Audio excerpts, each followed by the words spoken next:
Hello students and welcome back to my channel. तो आज बेटा हम शुरू करेंगे क्वाड्रेटिक इक्वेशंस चैप्टर।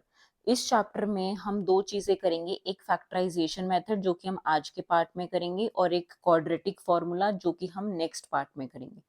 तो चलिए शुरू करते हैं। सबसे पहले समझते हैं बेटा कि क्वाड्रेटिक इक्वेशंस होती किस टाइप की है। तो standard form of quadratic equation क्या होता है? Standard form of quadratic equation होता है बेटा a x square plus b x plus c equal zero, जिसमें आपका ए जीरो नहीं हो सकता। ए क्या है बेटा? कोएफिशिएंट ऑफ एक्स स्क्वायर है। अगर coefficient of x square zero हो गया तो सिर्फ बी एक्स प्लस सी बचेगा, जो कि आपकी B x plus C is equal to zero equation एक लीनियर इक्वेशन है, ना कि क्वाड्रेटिक इक्वेशन। क्वाड्रेटिक इक्वेशन वो इक्वेशन होती है बेटा जिसमें डिग्री टू हो वेरिएबल की, highest degree of variable should be two, highest power. ठीक है, highest power of variable should be two. तो डिग्री टू की जो हमारी इक्वेशंस होती है इन वन वेरिएबल, उसको हम बोल देंगे ये हमारी क्वाड्रेटिक इक्वेशन है। ठीक है, और ये हमारी standard form of quadratic equation है। इसके एग्जांपल्स देख लेते हैं कुछ, जैसे कि सपोज करो 3x² plus 2x plus 5 equal zero, या x² - 7 equal zero, 5x² plus 7x equal zero. तो ये सारे ही सारे एग्जाम्पल्स है बेटा क्वाड्रेटिक इक्वेशंस के। अब ध्यान से देखो, इन सब में एक्स स्क्वायर का जो कोएफिशिएंट है वो जीरो नहीं है। यहाँ पे एक्स स्क्वायर का कोएफिशिएंट एक तरह से 1 है। ठीक है, तो कहीं पे भी एक्स स्क्वायर का कोएफिशिएंट जीरो नहीं है, लेकिन एक्स का कोएफिशिएंट और जो कांस्टेंट टर्म है सी, वो जीरो हो सकते हैं। तो बी और सी पे हमने कोई कंडीशन लगाई भी नहीं है, हमने सिर्फ एक्स स्क्वायर के कोएफिशिएंट पे कंडीशन लगाई है। जैसे कि इस इक्वेशन में अगर हम देखें तो हमारे पास एक्स की टर्म है ही नहीं, तो एक्स का कोएफिशिएंट जीरो है। और इस इक्वेशन में हमारे पास कांस्टेंट टर्म ही नहीं है, तो कांस्टेंट टर्म यानी कि सी जीरो है। तो बी और सी जीरो हो सकते हैं, दोनों एक साथ जीरो भी हो सकते हैं, बट एक्स स्क्वायर का कोएफिशिएंट जीरो नहीं हो सकता। अब ये स्टैंडर्ड फॉर्म याद रखना आपके लिए बहुत इंपॉर्टेंट है, तो इसको अपने नोट्स में लिख लेना। क्यों इंपॉर्टेंट है? क्योंकि जब हम क्वाड्रेटिक फॉर्मूला करेंगे तो इसी के बेसिस पे क्वाड्रेटिक फॉर्मूला बनेगा और उस फॉर्मूला में ए बी सी का यूज होगा। अगर आपको ये नहीं पता कि ए किसका कोएफिशिएंट है, बी किसका कोएफिशिएंट है, सी कांस्टेंट टर्म है, तो वो फॉर्मूला आप यूज नहीं कर पाएंगे। ठीक है, चलिए अब देखिए बेटा, इनमें से कौन सी इक्वेशन क्वाड्रेटिक इक्वेशन नहीं है। आपको चार इक्वेशन दी हुई है। अब आप बोलोगे कि इसमें तो एक्स स्क्वायर दिख रहा है तो ये क्वाड्रेटिक इक्वेशन है, इसमें क्यूब दिख रहा है ये नहीं है, और इनमें भी स्क्वायर नहीं दिख रहा तो ये नहीं है। नहीं, हमें ऐसे जज नहीं करना है। हमें हमेशा पूरी इक्वेशन को पहले सॉल्व करना है, और सॉल्व करने के बाद इक्वेशन बनानी है कि ये क्वाड्रेटिक इक्वेशन है या नहीं है। जैसे कि फर्स्ट वाली इक्वेशन में देखिए, इसमें बेटा a minus b whole square वाली आइडेंटिटी लगेगी। तो a माइनस बी का होल स्क्वायर क्या होता है? a square plus b square minus 2ab। ठीक है, तो a स्क्वायर एक्स का स्क्वायर, 2 का square 4, minus 2 into 2 into x आ जाएगा, तो वो माइनस का 4x बनेगा। तो यहाँ पे डायरेक्टली माइनस का 4x लिख देते हैं। प्लस में हमारे पास 1 है और इस साइड हमारे पास है 2x माइनस 3। अब सब कुछ बेटा उस साइड ले जाओ तो हमारे पास क्या बचेगा? एक्स स्क्वायर माइनस का 4x माइनस का 2x प्लस का 4 प्लस का 1 प्लस का 3 इक्वल्स 0। तो ये इक्वेशन हमारी क्या बन गई? X square -4 -2 -6x plus 4 plus 1 is 5, 5 plus 3 is 8, 8 equal 0। तो ध्यान से देखो बेटा, ये जो इक्वेशन है ये क्वाड्रेटिक इक्वेशन है, a x square plus b x plus C is equals to 0 type की है। तो ये जो पहले वाली है हमारी क्वाड्रेटिक इक्वेशन है, तो इसको हम नहीं बोल सकते कि it is not a quadratic equation. ठीक है, चलिए अब सेकंड पार्ट सॉल्व करके देखते हैं।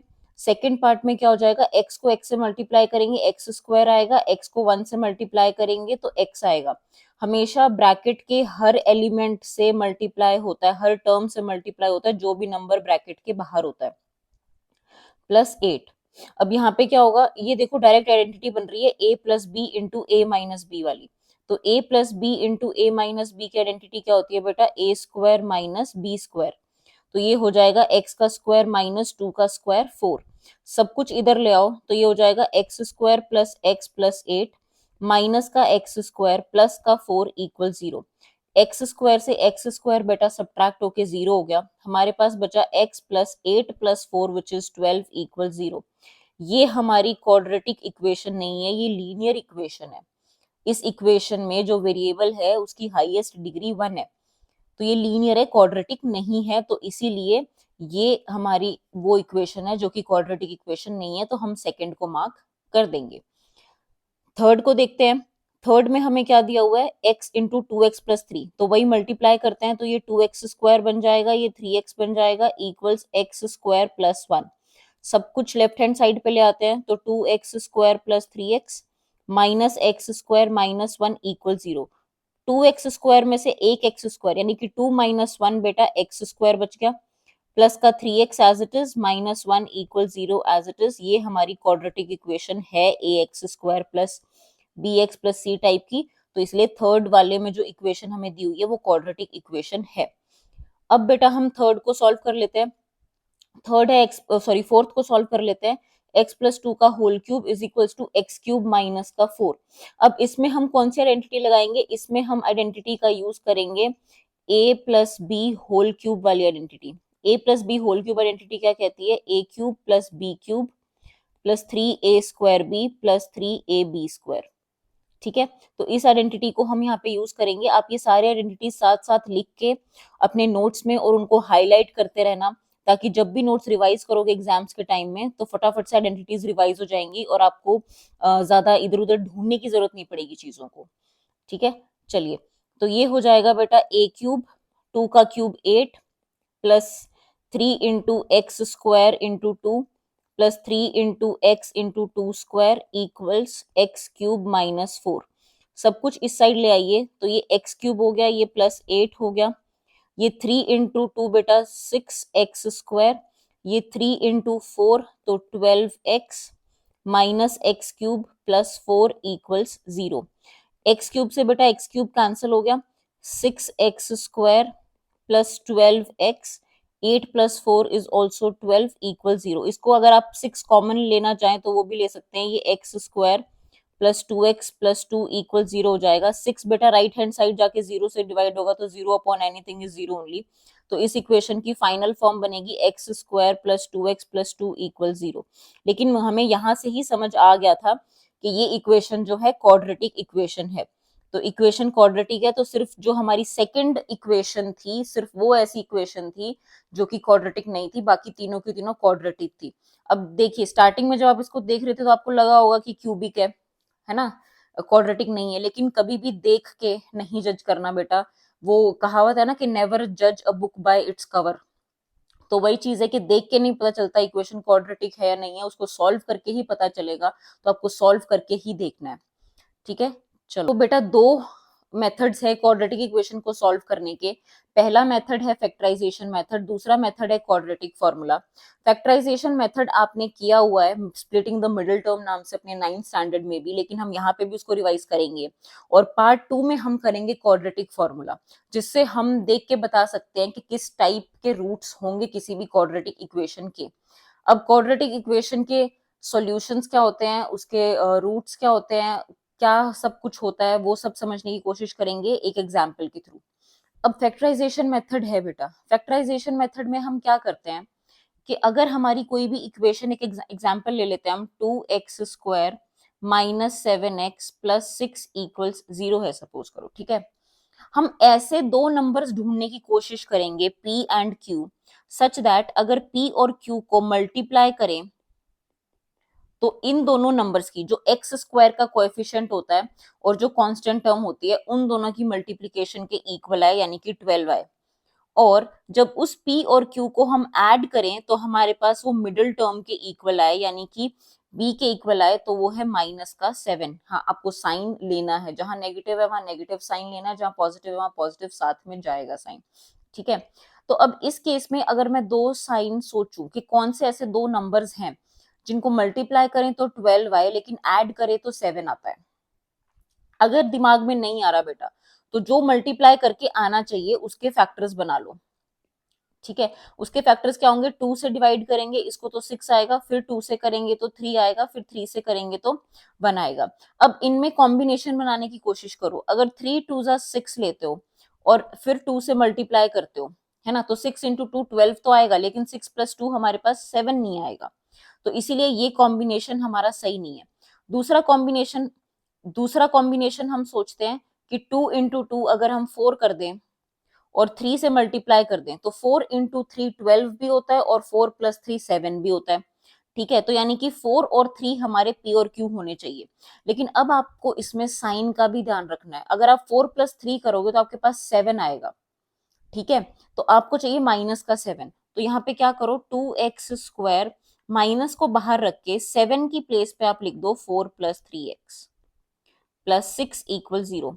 7 की जगह पे हम 4 प्लस 3 लिख सकते हैं, तो यहां से क्या बन गया, 2x² माइनस का 4x माइनस का 3x प्लस 6 इक्वल्स 0। अब यहां से क्या आ गया बेटा, 2x कॉमन ले लो, पहली दोनों टर्म्स में से कुछ कॉमन लेंगे, बाकी की दोनों टर्म्स में से कुछ कॉमन लेंगे, और जो ब्रैकेट के अंदर वाला फैक्टर है वो सेम होना चाहिए। जैसे देखो 2x को अगर मैंने कॉमन लिया तो x माइनस 2 बचा। यहां से अब देखो मैं -3 कॉमन लूंगी, क्योंकि यहाँ ब्रैकेट के बीच में माइनस आया है और यहाँ प्लस है, अगर मैं कॉमन माइनस नहीं लूंगी तो यहाँ प्लस रह जाएगा और मेरे फैक्टर सेम नहीं बनेंगे। तो -3 मैंने कॉमन लिया, तो यहाँ पे x माइनस 2 इक्वल्स टू 0 आ गया। अब मेरा मतलब था बेटा कि ये वाला नंबर और ये वाला नंबर, यानी कि ये दोनों टर्म्स ब्रैकेट के अंदर वाली सेम होनी चाहिए। अगर सेम नहीं है तो आपने कॉमन लेने में कुछ गड़बड़ की है, फिर से ट्राई करें। ठीक है, तो x माइनस 2 अगर अब हम कॉमन ले लेंगे तो ये 2x बचेगा फर्स्ट टर्म में, और सेकेंड टर्म में माइनस का 3 बचेगा इक्वल्स टू 0। तो अब क्या होता है बेटा, दो नंबर्स की मल्टीप्लीकेशन 0 कब होती है? ऐसा होता है कभी कि 2 इंटू 3 करो आंसर 0 हो जाए? नहीं, दो नंबर की, दो टर्म्स की मल्टीप्लीकेशन 0 तभी होती है जब उनमें से कोई एक 0 हो या वो दोनों ही 0। तो इसीलिए यहां से हमें क्या मिलता है कि या तो x माइनस 2 इक्वल्स टू 0 होना चाहिए या 2x माइनस 3 इक्वल्स टू 0 होना चाहिए, तभी उन दोनों की मल्टीप्लीकेशन 0 बनेगी। तो यहां से हमें मिल गया कि या तो x की वैल्यू 2 होनी चाहिए या x की वैल्यू 3/2 होनी चाहिए। अब ये 2 और 3/2 क्या आया बेटा, हमारे रूट्स आए हैं इस क्वाड्रेटिक इक्वेशन के। ठीक है, इस क्वाड्रेटिक इक्वेशन के रूट्स हैं। रूट्स का मतलब क्या होता है, रूट्स का मतलब ये होता है कि जब भी आप x की वैल्यू पुट करोगे इस इक्वेशन में, तो वो LHS और RHS को इक्वल बना देंगे। ठीक है, तो आप देख भी सकते हो, वेरिफिकेशन कर लेते हैं यहाँ पे।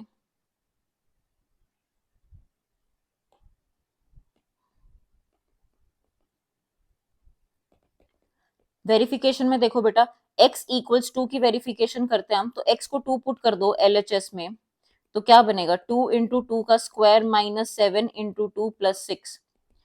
2 का क्यूब ही है बेटा ये, तो 8 आ जाएगा, माइनस 7 इंटू 2 14 प्लस 6, 8 प्लस 6 कितना होता है 14, 14 माइनस 14 इक्वल 0। RHS के इक्वल आ गया। सिमिलरली अगर आप 3/2 पुट कर दोगे x की जगह पे, तो भी वो LHS और RHS को इक्वल बना देगा। तो वो values of your variable x जो आपके LHS और RHS को इक्वल बना दे, उसको कहते हैं रूट्स ऑफ द इक्वेशन। ठीक है, तो ये है roots of the given equation. I hope यहां तक आपको समझ में आ गया होगा। अगर कोई भी डाउट है बेटा तो कमेंट सेक्शन में मुझे जरूर बताना, मैं जरूर क्लियर करूंगी आपके हर एक डाउट को। अब बेटा क्या होगा, क्योंकि 10th स्टैंडर्ड में हो आप और आपने बहुत बेसिक इक्वेशंस 9th स्टैंडर्ड में सॉल्व कर दी हैं ऑलरेडी, तो बहुत कम चांसेस है कि कोई बेसिक इक्वेशन दे आपको एग्जाम में, इस टाइप की रूट वाली इक्वेशन जरूर आ सकती है, चांसेस हाई होते हैं। अब हमें यहाँ पे क्या करना है, हमें ऐसे दो नंबर ढूंढने हैं p इंटू क्यू जिनकी मल्टीप्लीकेशन 3√2 इंटू -√2 की मल्टीप्लीकेशन के इक्वल आए। √2 इंटू √2 बेटा 2 हो जाएगा, तो माइनस का 3 इंटू 2 इक्वल्स -6। मतलब दो नंबर ऐसे जिनको मल्टीप्लाई करें तो माइनस का 6 आना चाहिए। ठीक है, और जिसको ऐड करें उन दो नंबर्स को तो माइनस का 5 आना चाहिए। तो ऐसे क्या नंबर्स हो सकते हैं, देखो 6 टाइम्स 1 करे तो 6 भी आता है, और 6 में से 1 सब्ट्रैक्ट कर दें तो माइनस का 5 भी 6 में से 1 सब्ट्रैक्ट कर दें तो 5 भी आता है, लेकिन हमें माइनस का 5 चाहिए। तो कॉम्बिनेशन तो बेटा 6 और 1 से बनेंगे। अगर 6 प्लस 1 दोनों पॉजिटिव ले लोगे तो काम नहीं चलेगा। ठीक है, 6 माइनस 1 करोगे तो भी काम नहीं चलेगा, लेकिन अगर 6 नेगेटिव ले लो और 1 प्लस का ले लो, तो दोनों को ऐड करेंगे तो माइनस का 5 भी आ गया, और दोनों को मल्टीप्लाई करेंगे तो माइनस का 6 भी आ गया। तो हमारा काम बन गया यहाँ से। ठीक है, तो अब हम इसको रिप्लेस कर देते हैं, तो 3√2 x स्क्वायर है, -5 की जगह पे बेटा अब हमें लिखना है -6x और प्लस का x, तो ये आ गया माइनस का 6x और प्लस का x -√2 इक्वल्स 0। अब देखो इन दोनों में से सबसे पहले सोचो कि हम क्या कॉमन ले सकते हैं। इन दोनों में से अगर हम 3 कॉमन ले लेंगे तो √2x माइनस का 2x बचेगा, लेकिन यहाँ पे हमारे पास सिर्फ x -√2 है, तो हमें यहाँ पे ब्रैकेट में x -√2 बनाना पड़ेगा। तो हम थोड़ा सा 6 को देखते हैं कि √2 की टाइप में हम कुछ इसको लिख सकते हैं कि नहीं। बिल्कुल लिख सकते हैं। अब देखो 6 क्या होता है बेटा, 6 होता है 3 × 2। 2 की जगह हम क्या लिख सकते हैं, √2 × √2, क्योंकि 2 जो है √2 का स्क्वायर ही तो है एक तरह से, तो इसीलिए हम 6 की जगह पे लिख देंगे 3√2 × √2 x plus x minus √2 equals 0। अब यहाँ से हमारे पास क्या आ गया, हम 3√2 x कॉमन ले लेंगे, तो यहाँ पे सिर्फ बेटा x बच गया और यहाँ पे सिर्फ √2 कॉमन बच गया। ठीक है, यहाँ पे x माइनस का √2 इक्वल 0। अब दोनों साइड क्या है, यहाँ पे भी x माइनस √2 है और यहाँ पे भी x माइनस √2 है, तो x माइनस √2 कॉमन आ गया, ये बचा 3√2x। अब देखो यहाँ पे तो सिर्फ कुछ था ही नहीं, तो यहाँ पे मतलब 1 था, अगर कुछ नहीं है तो 1 बचा है, तो इसीलिए प्लस का 1 इक्वल्स 0। अब क्या आ गया कि either x equal, sorry step खाएंगे नहीं, हम सारे स्टेप्स लिखेंगे।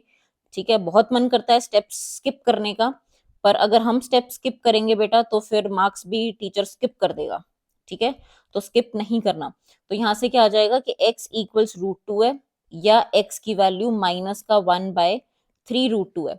अब 3√2 क्या है बेटा, एक डिनोमिनेटर में इरेशनल नंबर है, और हम जनरली डिनोमिनेटर में इरेशनल नंबर को छोड़ते नहीं है, तो हम इसको रैशनलाइज कर देंगे √2 मल्टीप्लाइड बाय √2, तो ये आ जाएगा √2/3 × 2 विच इज 6। तो माइनस का √2/6 भी आप इसको लिख सकते हो। लेकिन हाँ, अगर आप यहाँ पे ही अपना आंसर छोड़ दोगे तो गलत नहीं होगा, कोई मार्क्स नहीं कटेंगे आपके। ठीक है, बट रैशनलाइज कर दो, बेटर है।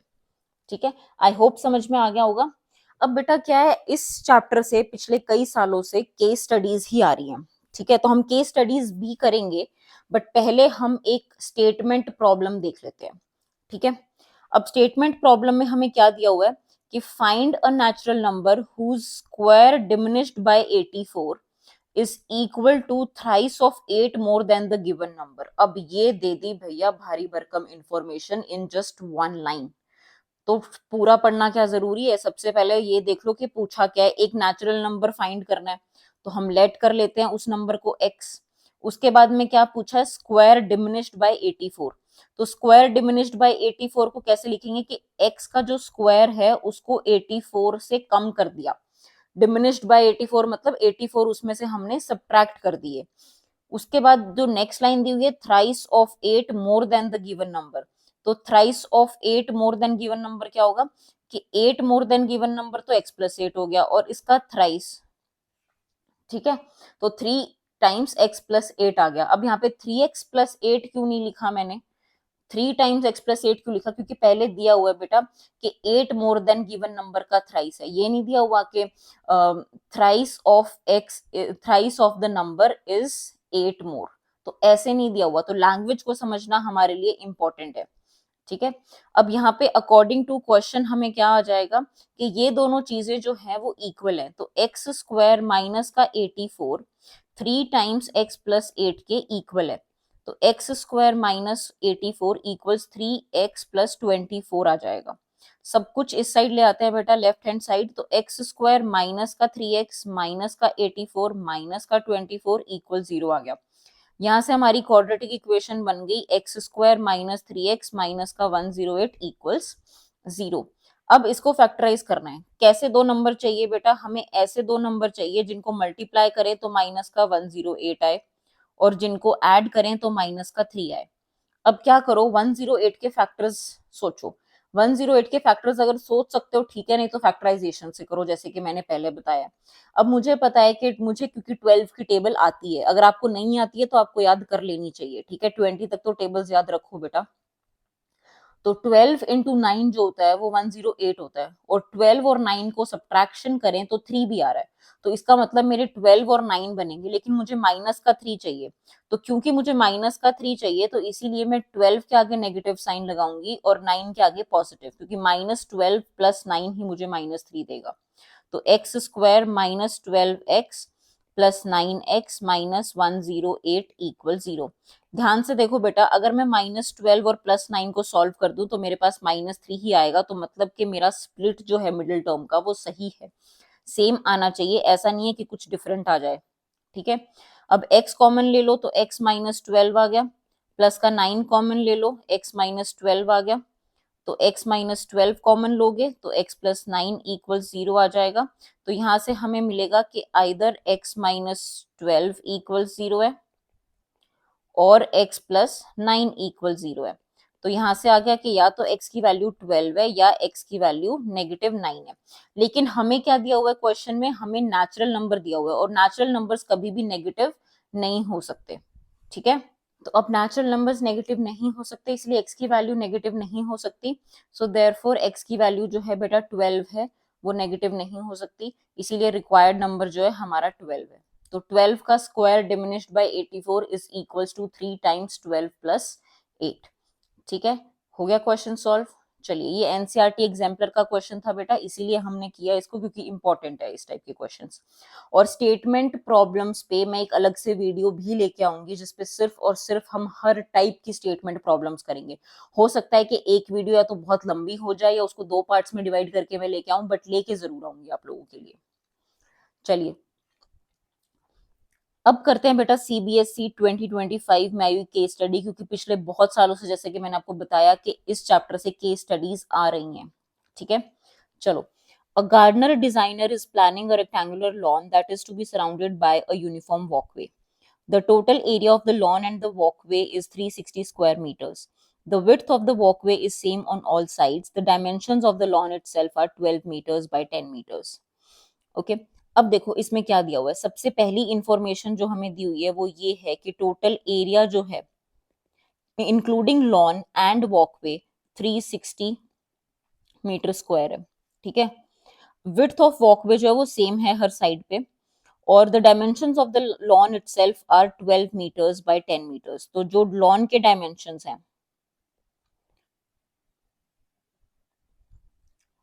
लॉन के डायमेंशंस है 12 मीटर बाय 10 मीटर। ठीक है, ये इतनी इंपॉर्टेंट इंफॉर्मेशन हमें दी हुई है, इसको हमें यूज करके अब आगे हमारे क्वेश्चंस को सॉल्व करना है। तो पहला क्वेश्चन देखो, formulate the quadratic equation representing the total area of the lawn and the walkway taking width of walkway as x meters। ठीक है, अब सबसे पहले हमें क्या दिया हुआ था, जो टोटल एरिया है of this lawn with walkway हमें दिया हुआ है 360 मीटर स्क्वायर। ठीक है, तो अब न्यू लेंथ क्या बन जाएगी हमारे पास इसकी, ध्यान से देखो, जो लेंथ है बेटा वो 12 metres plus X on this side and plus X on this side, क्योंकि एक्स है जो ये जो आपका वॉकवे इसकी विड्थ है, तो यहां से बन जाएगा 12 प्लस एक्स जो है वो मेरे इस टोटल एरिया की जो लेंथ है, तो लेंथ हो जाएगी 12 प्लस 2x। ठीक है, हमारी न्यू विड्थ क्या होगी, न्यू विड्थ भी लिख सकते हो, ये भी लिख सकते हो कि width of walkway and lawn, तो ये हो जाएगी बेटा हमारी 10 प्लस एक्स यहाँ प्लस एक्स यहाँ, तो ये हो जाएगी 10 plus X which is equals to 10 plus 2x। अब हमें इसको यूज करके इक्वेशन बनानी है क्वाड्रेटिक, तो इजी है, हमें पता है कि एरिया का फॉर्मूला क्या होता है, area of rectangle is equals to length times breadth. तो यहां से क्या आ जाएगा, area 12 plus 2x into 10 plus 2x is equals to 360 जो टोटल हमें दिया हुआ है। तो इसको अब हम सॉल्व कर लेते हैं। थोड़ा सा ध्यान रखो, यहाँ पे आंसर नहीं निकालना, आपको सिर्फ क्वाड्रेटिक इक्वेशन बनाने को बोला है। ठीक है, तो जो क्वेश्चन है उसके हिसाब से आंसर देना। तो सबसे पहले हम 12 को 10 से मल्टीप्लाई करेंगे, 120 आ गया, फिर 12 को मल्टीप्लाई करेंगे 2x से तो 24x आ गया, फिर 2 को मल्टीप्लाई करेंगे 10 से तो 20x एंड 2x को मल्टीप्लाई करेंगे 2x से तो 4x स्क्वायर इक्वल्स 360। अब इसको सॉल्व कर दो बेटा, 4x स्क्वायर को सबसे आगे लिख दो, 24x plus 20x is equals to 44x हो जाएगा, 120 माइनस का 360 is equals to minus 240 equals to 0 हो जाएगा, अब इसमें क्या है, कॉमन आ रहा है, क्या कॉमन आ रहा है, 4 कॉमन आ रहा है, तो x square plus 11x minus का 60 इक्वल्स 0। 4 इधर जाके बेटा 0 हो जाएगा, तो इसीलिए हमारी इक्वेशन जो बनेगी वो x square plus 11x minus का 60 इक्वल 0। तो ये बन गई हमारी क्वाड्रेटिक इक्वेशन। ठीक है, so hence the quadratic equation representing the total area of the lawn and walkway is this. ठीक है, अब सेकेंड पार्ट में क्या दिया हुआ है हमें, solve the quadratic equation two find the width of the walkway. अब हमें इस क्वाड्रेटिक इक्वेशन को सॉल्व करना है। तो जो हमारी क्वाड्रेटिक इक्वेशन है पहले हम वो लिख लेते हैं। तो ये थी हमारी x square plus 11x minus 60 equals 0। अब इसको सॉल्व कर देते हैं बेटा, मल्टीप्लाई करें तो माइनस का 60 आना चाहिए, प्लस करें तो 11 आना चाहिए, फैक्टर्स है बेटा 15 एंड 4, तो 15x माइनस का 4x minus 60 equals 0। x common ले लो, x प्लस 15 माइनस का 4 कॉमन ले लो, x plus 15 equals 0। x plus 15 common आ जाएगा, तो ये x माइनस 4 इक्वल्स 0 बचेगा। अब देखो यहां से क्या होगा कि either x plus 15 equals to 0 है और x माइनस 4 इक्वल्स टू 0 है। तो यहां से x की वैल्यू या तो माइनस 15 होगी या x की वैल्यू 4 होगी। बट क्या कभी लेंथ नेगेटिव हो सकती है बेटा? ऐसा कहीं देखा है कि मैं माइनस 4.5 फुट का हूं, धरती के अंदर हूं, जो माइनस 4.5 फुट का हूं? नहीं ना। ठीक है, वैसे हमारे पास क्या आ गया कि नेगेटिव नहीं हो सकती है जो लेंथ है, since width of walkway cannot be negative, therefore x is equals to 4। तो x equals to 4 meters is our width, क्योंकि हमें x जो है वो मीटर्स में दिया हुआ था, तो हमने आंसर हमारा कंप्लीट कर दिया। अब इसी में बेटा चॉइस में एक सेकंड पार्ट दिया हुआ था कि if the cost of paving the walkway at the rate of ₹50 per square metre is this much, calculate the area of the walkway. अब बेटा जो कॉस्ट होती है वो एरिया को पर स्क्वायर मीटर वाले कॉस्ट से मल्टीप्लाई करके आती है ना। तो एरिया ऑफ वॉकवे को 50 से मल्टीप्लाई करके ही हमारे पास क्या आएगी, टोटल कॉस्ट। ठीक है, तो एरिया ऑफ वॉकवे क्या हो जाएगा, टोटल कॉस्ट कितनी है 12,000 डिवाइडेड बाय 50, 0 से 0 गया बेटा, 5 से 1200 गया, 240। So 240 metre square is the area of the walkway. ठीक है, चलो find the perimeter of the lawn. अब हमें लॉन का पेरीमीटर निकालना है। तो लॉन का पेरीमीटर क्या हो जाएगा बेटा, हमें सबसे पहले उसकी लेंथ और ब्रेड्थ पता होनी चाहिए। डायग्राम में हमें दिया हुआ है कि लेंथ ऑफ लॉन जो है वो 12 मीटर्स है एंड विड्थ ऑफ लॉन जो है या ब्रेड्थ ऑफ लॉन जो है वो 10 मीटर्स है। ठीक है, तो यहाँ से पेरीमीटर ऑफ लॉन कितना हो जाएगा, perimeter of lawn is equals to twice length plus width, which is equals to twice of 12 plus 10. So twice of 22 equals to 44 meters. So hence the perimeter of the lawn is 44 meters. इसी के साथ बेटा हमारा पहला topic खत्म होता है quadratic equations का, जो कि फैक्टराइजेशन मेथड है। ठीक है, आप इस पे बेस्ड अपनी एक्सरसाइज कर लीजिएगा एनसीईआरटी से। अब नेक्स्ट पार्ट जो है बेटा उसमें हम क्वाड्रेटिक फॉर्मूला करेंगे और वो बहुत इंपॉर्टेंट है, सो उसे जरूर जरूर देखिएगा। तब तक पढ़ते रहिए बेटा। Okay, thank you.